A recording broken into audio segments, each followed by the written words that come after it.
Israel vai ocupar Gaza? Vazamentos do gabinete do primeiro-ministro indicam uma grande operação em andamento. As tensões aumentam entre Netanyahu e o chefe das Forças de Defesa de Israel, Eyal Zamir, que alerta sobre riscos aos reféns. É um balão de ensaio ou plano real? Enquanto isso, a visita do presidente da Câmara dos Estados Unidos, Mike Johnson, à Judéia e Samaria levanta questões. A anexação pode ser a próxima?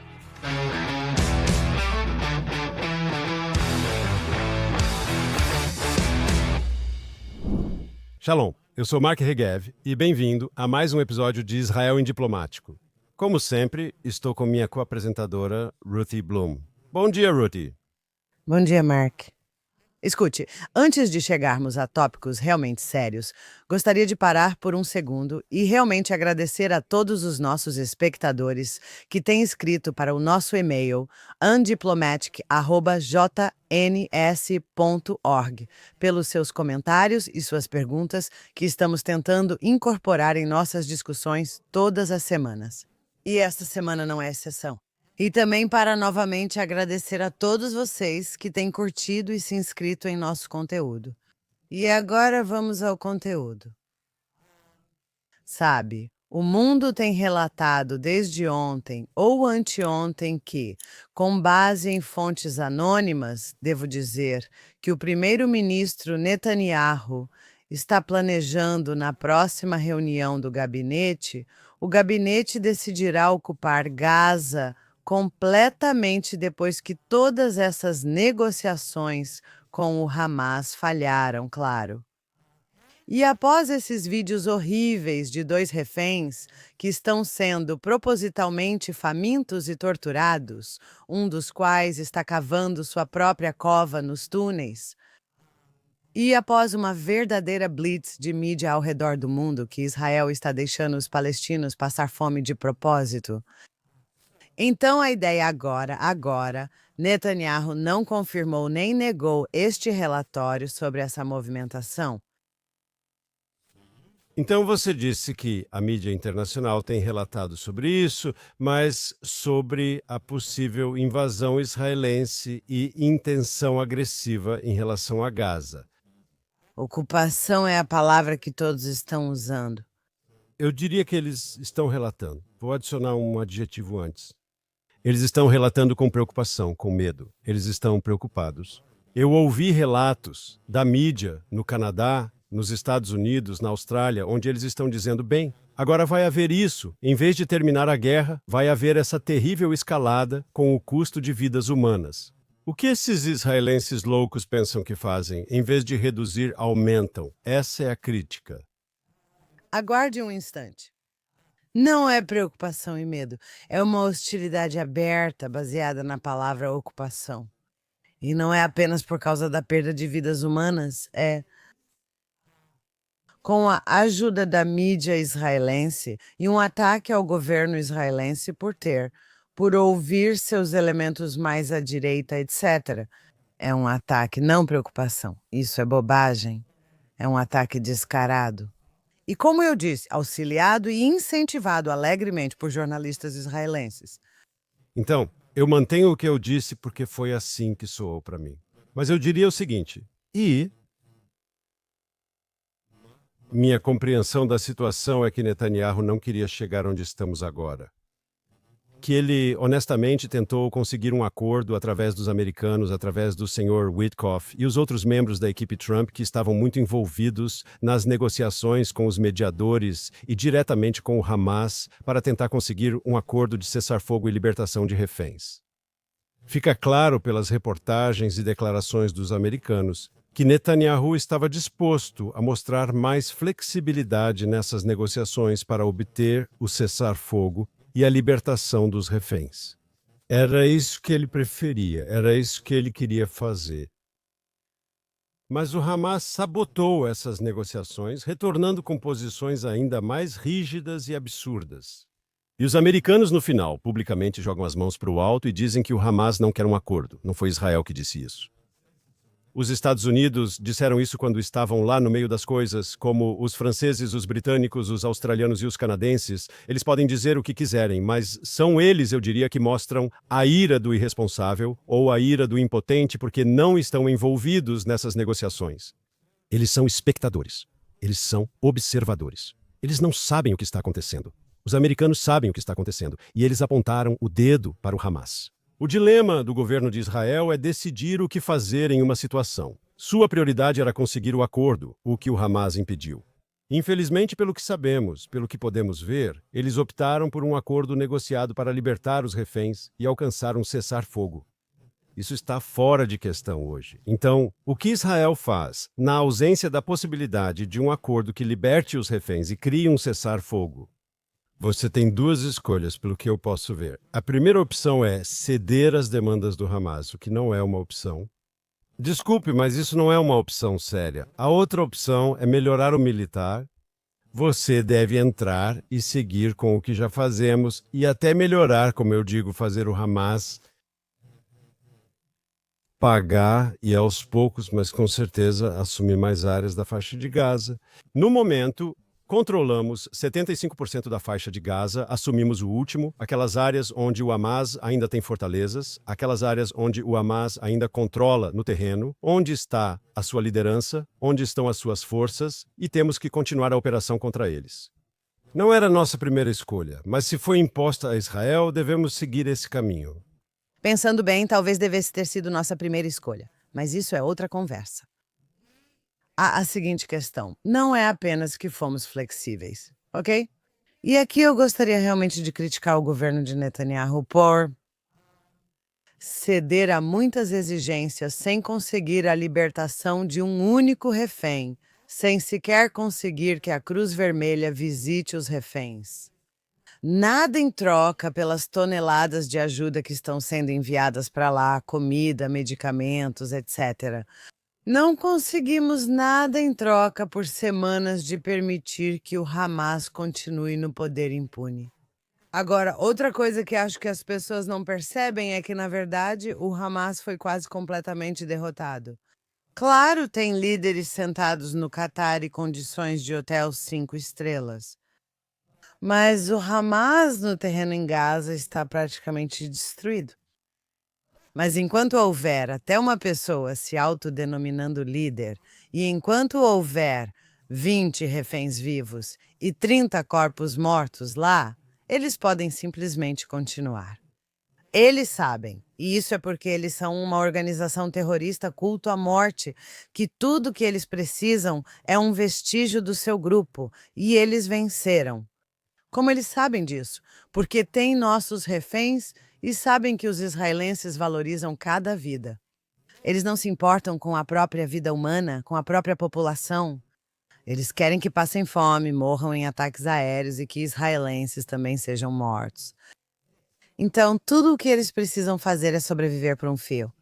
E quando eu digo eles, você nem mesmo pode me dizer quem são. Nós já matamos todos os comandantes, a maioria deles, e os chefes dos batalhões, etc. Então aqui, o último problema são os reféns. E pelo que eu ouvi, e novamente, ninguém sabe ao certo. Nem você, nem eu, nem esses jornalistas estamos por trás das cenas, existem vazamentos, etc. Mas uma coisa que eu ouvi e me parece razoável ou plausível é que nós sabemos onde os reféns estão sendo mantidos. Não apenas a área, mas muitos deles, nós realmente sabemos onde estão sendo mantidos, porque durante toda a guerra estamos dizendo por que não sabemos onde eles estão. Como eliminar um comandante do Hamas em Tirã? E não sabemos onde estão nossos reféns, certo? Onde eles estão? Eles estão fisicamente tão próximos de nós. Então nós sabemos, na maior parte.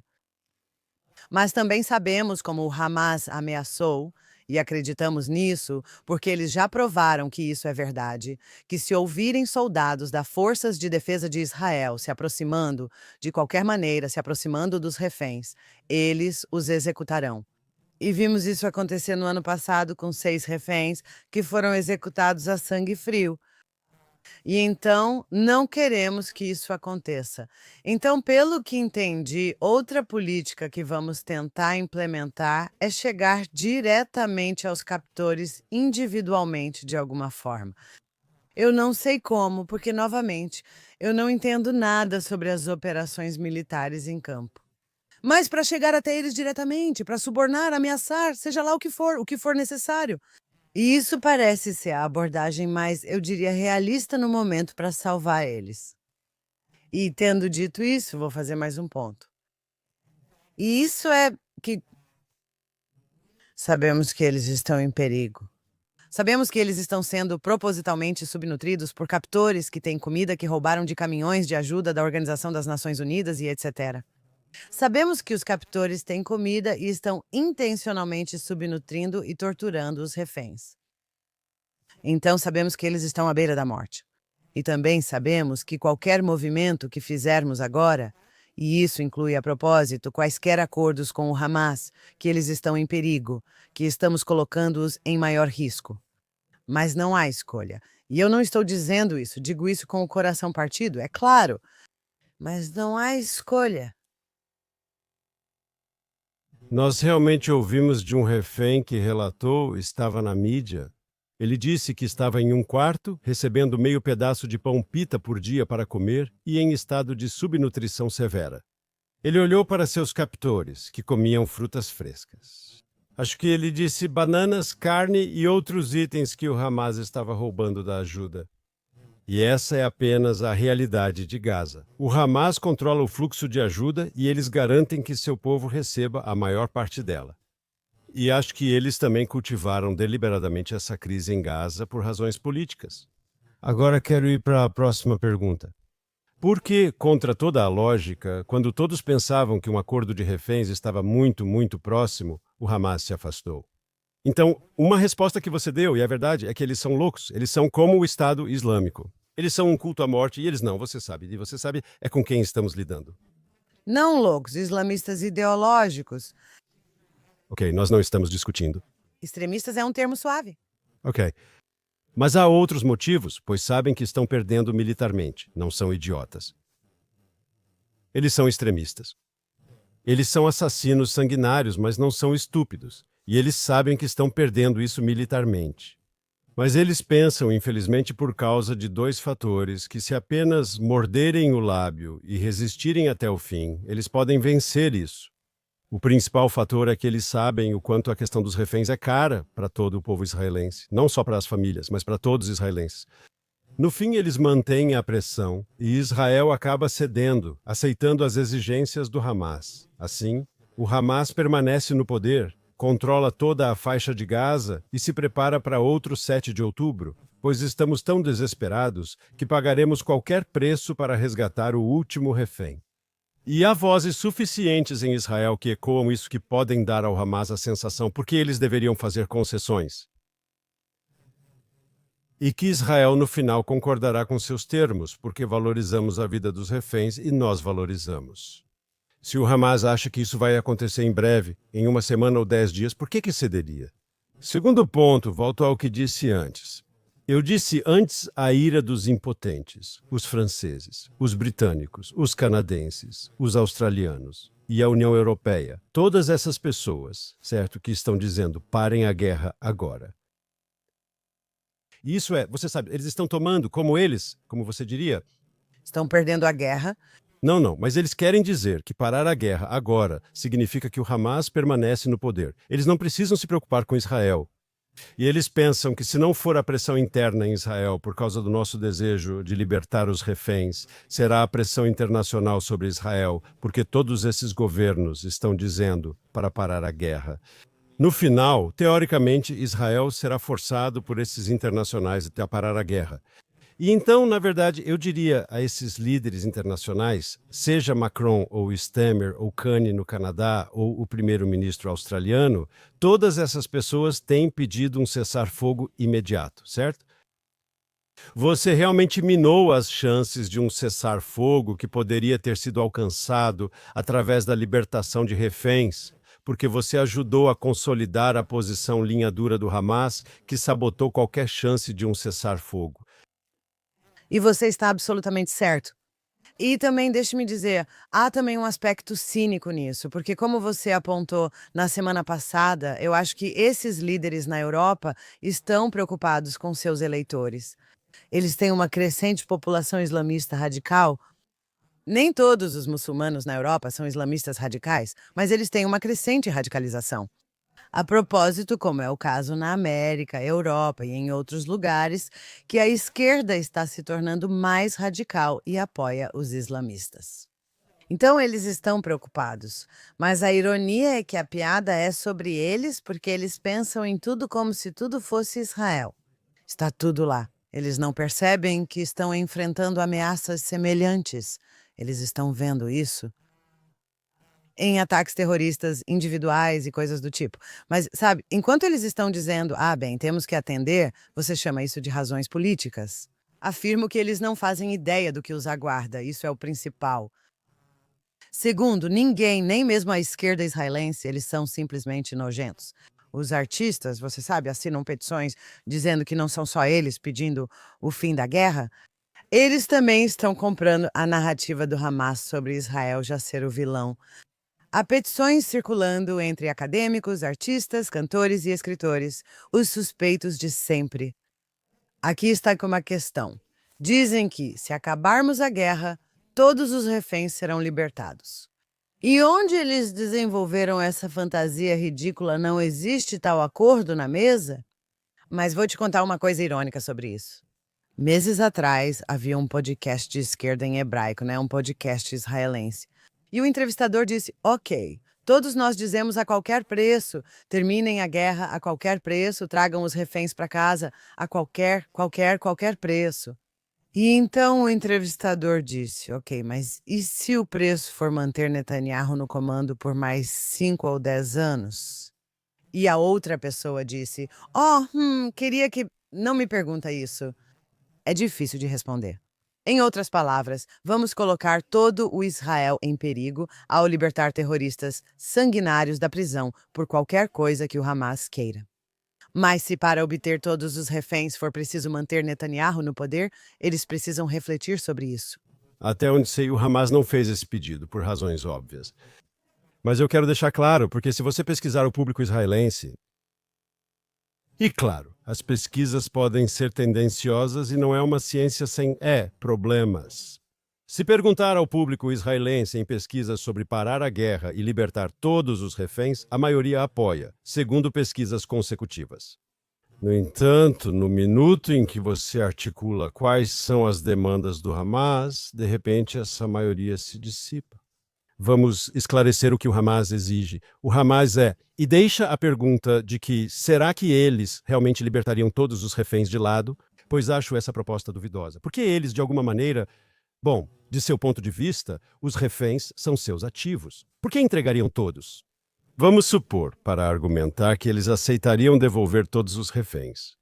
Eles estão exigindo em troca, em primeiro lugar, uma retirada total e completa de Israel de Gaza, que inclui a área periférica bem ao lado das comunidades civis, certo? Mesmo pessoas da esquerda israelense dizem isso em entrevistas recentes. Você concorda? Eu não. Bem, o Hamas não vai... É por isso que eles dizem, não são terroristas que estiveram em prisões israelenses por anos. Os terroristas da Nukba que decapitaram, que estupraram, que queimaram pessoas vivas no dia 7 de outubro, aquelas pessoas que estiveram diretamente e deliberadamente envolvidas nas atrocidades e massacres do dia 7 de outubro, todos eles têm que ser libertados. Isso também é uma exigência do Hamas.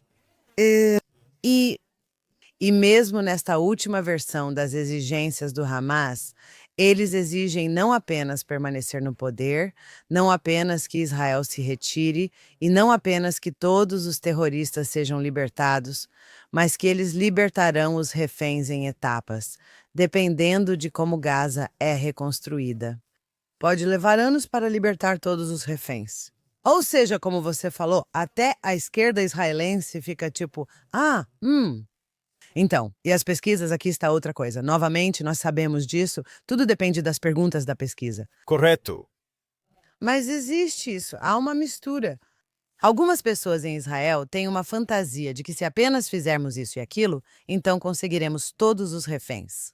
Outros têm más intenções. E eu sei que você parece discordar de mim nisso, mas eu não, tá bom? Porque eu leio as palavras desses israelenses que preferem que o país vá à falência do que não ter seus próprios esquerdistas no poder aqui. Basta ler o texto das suas petições e o que eles dizem. Eles falam em reféns, mas deixa eu te contar algo.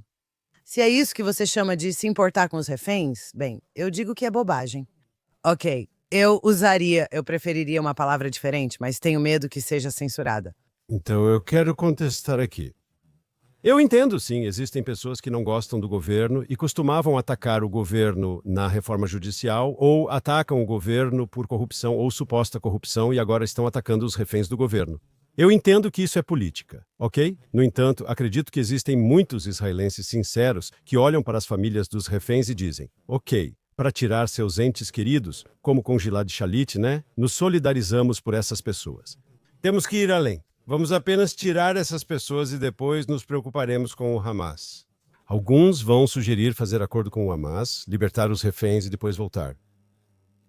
Obteremos nossa vingança e cuidaremos do Hamas então. Isso é dito muitas vezes em Israel. Agora, eu posso entender as emoções por trás disso. Eu não acho necessariamente que todos que dizem isso são maus, mas eles estão errados. Eles estão errados. Não é possível tirar todos os reféns e voltar no dia seguinte. Essa opção não existe. Não há opção que permita sair da faixa de Gaza, voltar à fronteira de 6 de outubro e depois retornar a Gaza. Não é tão simples. As pessoas precisam entender isso. Certo? A propósito, a extrema esquerda em Israel nem mesmo diz isso? O que você disse é mais como, ok, os ingênuos são as pessoas que realmente se importam e pensam, beleza, vamos só salvar eles e depois voltaremos e mataremos todos que precisamos matar, né?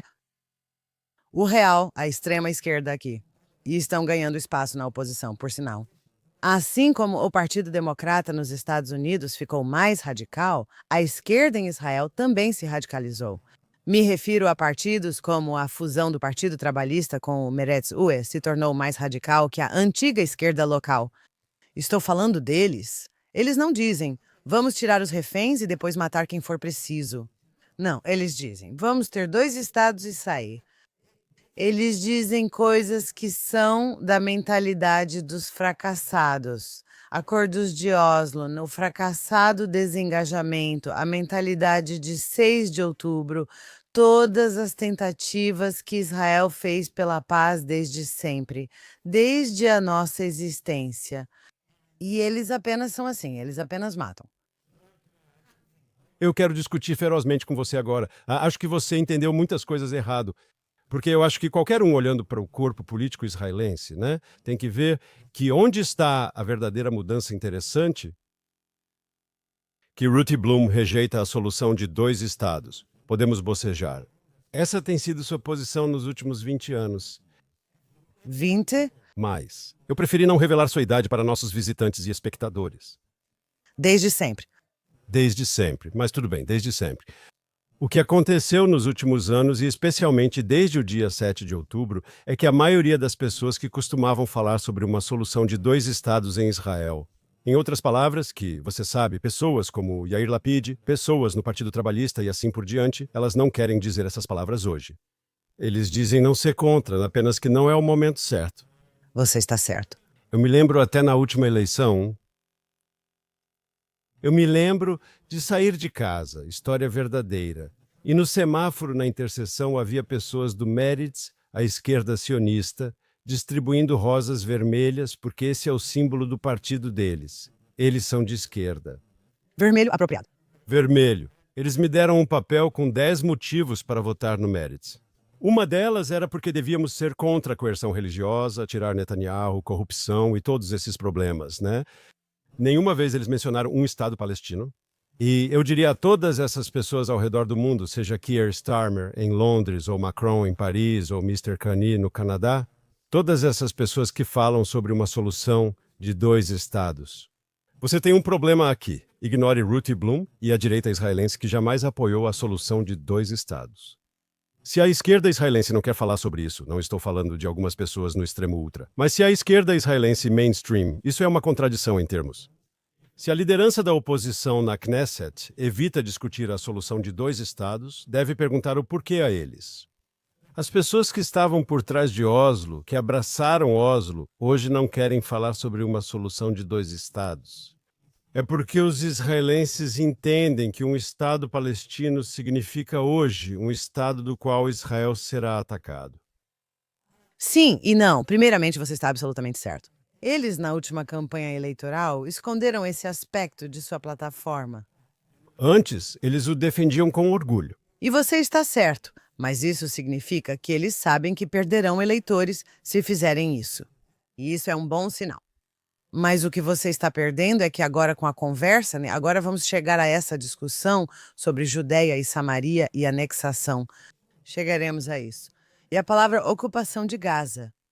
Estou ouvindo dos liberais mainstream, não da extrema esquerda agora. Ouvi isso ontem em um debate com alguém que não está de todo na extrema esquerda dizendo: desculpe, não podemos ser tanto um Estado judeu quanto democrático se governarmos todos os palestinos ou o que quer que seja. Ele disse que essa é a velha linha de todas as pessoas, dizendo: não, não, não é isso, é que nós temos que.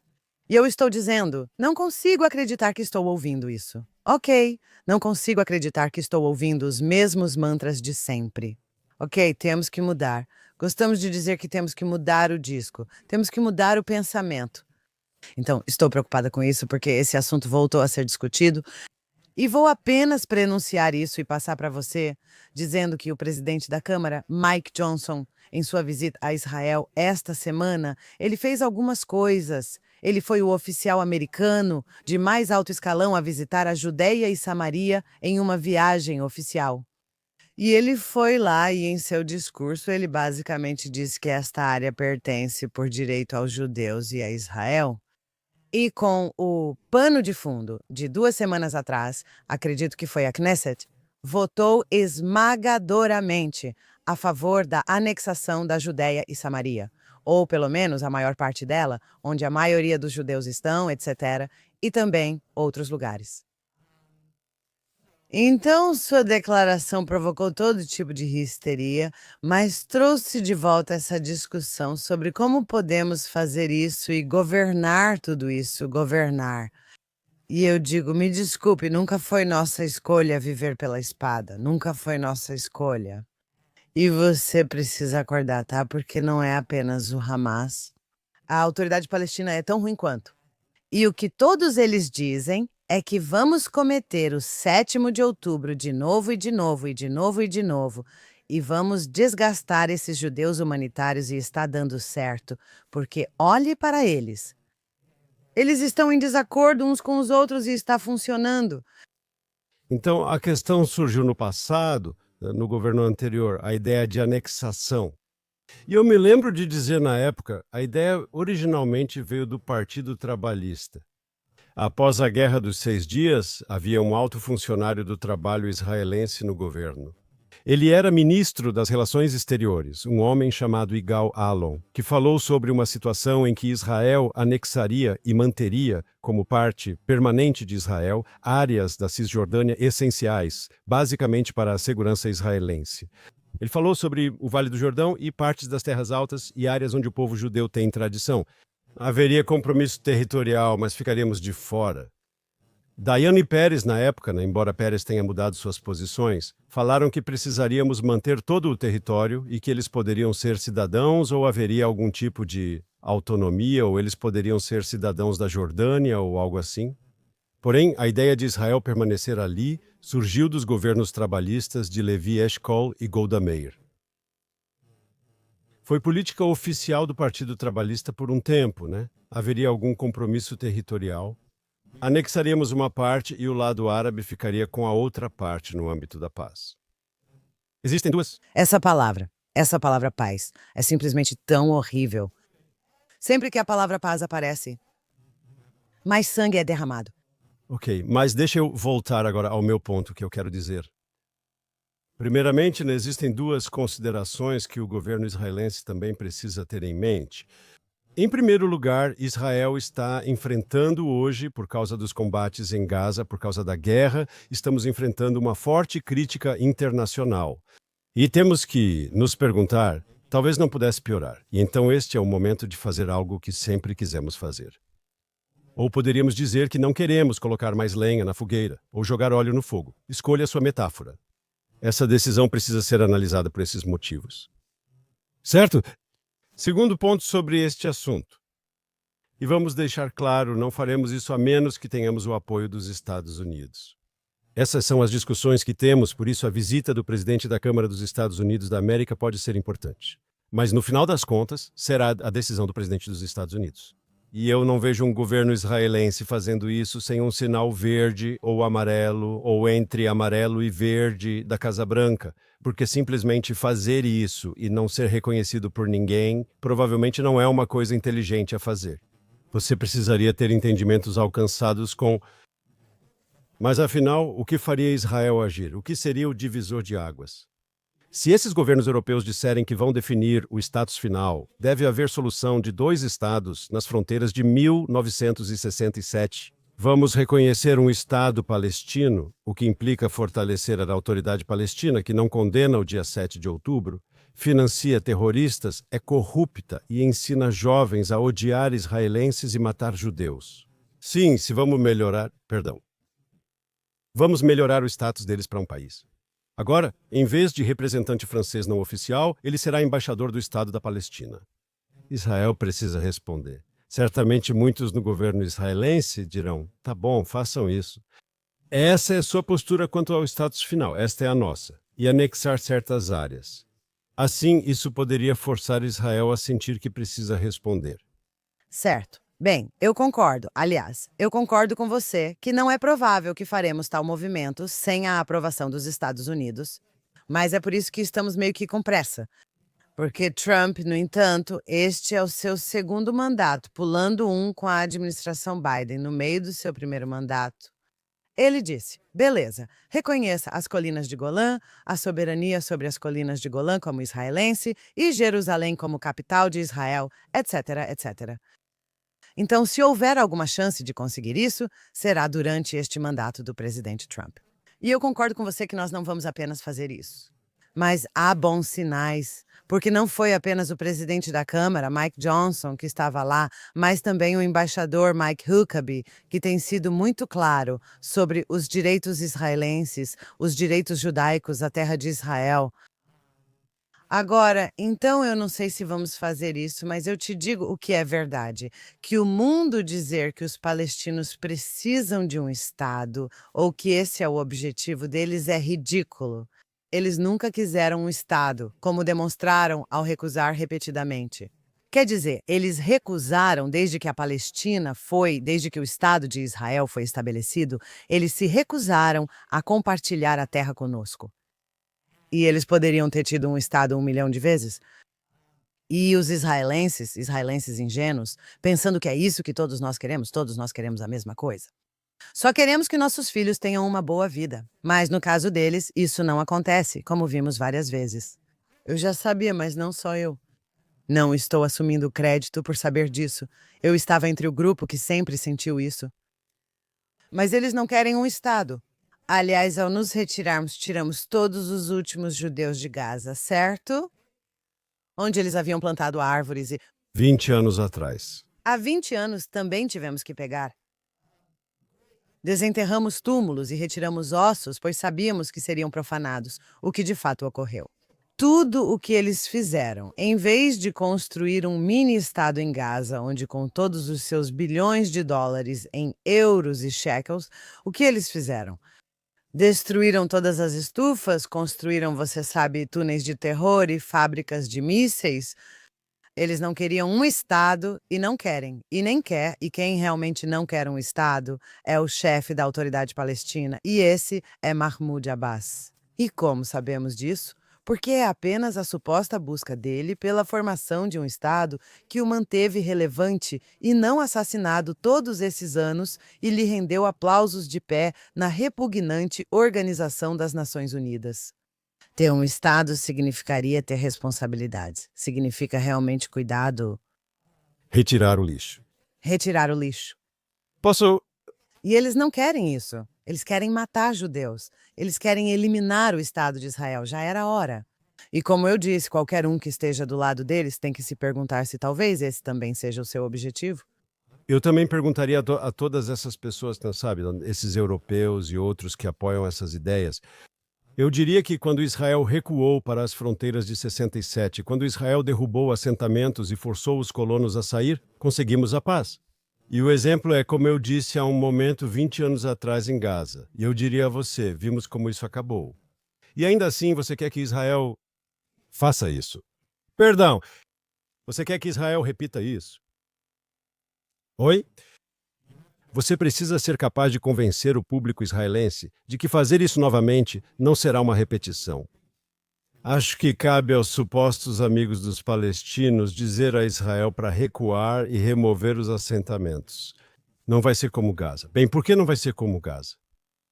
E aqui eu quero retomar o que você disse e enriquecer a conversa. Quando você diz que os palestinos receberam oferta de um Estado e nunca aceitaram, eles ficariam felizes em aceitar um Estado no lugar de Israel, mas não um Estado que viveria em paz com Israel. Vamos passar pela história. Nos anos 30, sob domínio britânico, não gostamos das fronteiras propostas para a partição da Palestina Ocidental, mas aceitamos. Ben-Gurion e Weizmann, líderes sionistas, aceitaram a solução de 2 estados. Os palestinos que foram oferecidos 2/3 da terra. Não. Tudo ou nada. A propósito, árabes. Ok, porque então éramos todos palestinos com a Palestina? Israel era chamada de Palestina. Correto. Proposta de partição de 47. Mesma coisa. Tudo ou nada. Aceitamos as fronteiras. Eles dançaram nas ruas de Tel Aviv após a resolução de partição em novembro de 1947. Declararam guerra contra nós. Então você teve 2 chances antes do Estado de Israel ser estabelecido para ter Israel estabelecido junto com um Estado árabe palestino. Jogaram fora as 2 chances, pois novamente preferiram impedir um Estado judeu do que criar o próprio Estado. Essa é a conclusão. Nos últimos anos vimos isso de novo, seja com Ehud Barak em Camp David ou Ehud Olmert em Anápolis, líderes israelenses dispostos a compromissos fortes e propostas generosas. Barak e Olmert concordaram em dividir Jerusalém. Não adiantou. Com licença. Os palestinos nunca estiveram dispostos a um compromisso justo. Falando em traidores, Ehud Olmert e Ehud, você não, eu sou. Ok, não precisa concordar. Falando de traidores, Ehud Olmert e Ehud Barak, ambos ofereceram tudo para formar um Estado palestino. E não apenas saiu pela culatra, no caso de Ehud Barak, que causou a segunda intifada, que é a guerra de bombardeios suicidas, etc, etc. Hoje, ambas essas figuras, em vez de dizer, veja, nós de boa fé queríamos fazer isso, e muitos da direita ficaram irritados conosco, etc, etc, nós queríamos fazer isso. Eles nos rejeitaram e tentaram matar. Em vez de dizer isso hoje, esses 2 Ehuds têm a audácia de andar pelo mundo e dizer que estamos cometendo genocídio e que somos um estado de apartheid. E isso é de todas as pessoas, as que sabem em sua própria pele o que nos causaram com suas propostas de paz para um Estado palestino. Então, como eles ousam? Você pode criticar eles, e eu acho que suas posições estão erradas, mas eu não os chamo de traidores. Acho exagero quando a esquerda chama Netanyahu de traidor. Podem apenas dizer que discordam dele. A palavra traidores deve ser usada apenas para quem realmente é. Vou explicar por quê. Com licença, ser um traidor é ajudar ativamente o inimigo? Pessoas que apoiam todas as demandas do Hamas e defendem retirada não são só ingênuas, estão erradas. Eu disse Ehud Olmert e Ehud Barak, ambos ex-primeiros ministros que realmente tentaram implementar tudo isso.